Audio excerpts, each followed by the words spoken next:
Live आवाज महाराष्ट्राचा। नमस्कार, मी सेजल आणि तुम्ही पाहताय संध्या लाईव्ह। तासगाव तालुक्यातील वायफळे गावात गुरुवारी सायंकाळी झालेल्या हिंसाचारात एक तरुणाचा मृत्यू झाला असून 5 जण गंभीर जखमी झालेत। बस स्थानक चौक व दलित वस्तीत झालेल्या या हल्ल्याने गावात दहशतीचं वातावरण निर्माण झालंय।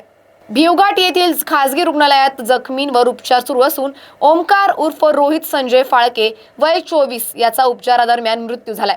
जखमींमध्ये संजय दामू फाळके, जयश्री संजय फाळके, सिकंदर असम शिकलगार, आदित्य गजानन साठे आणि आशिष गजानन साठे यांचा समावेश आहे। पूर्व वैमनस्यातून भयंकर हल्ला गेल्या अनेक वर्षापासून फाळके कुटुंबांमध्ये किरकोळ कारणांमधून वाद सुरू होते।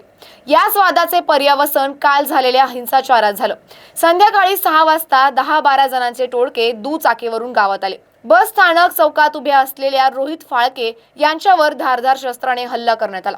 त्याच्यासोबत असलेले आदित्य आणि आशिष साठे यांनाही मारहाण झाली।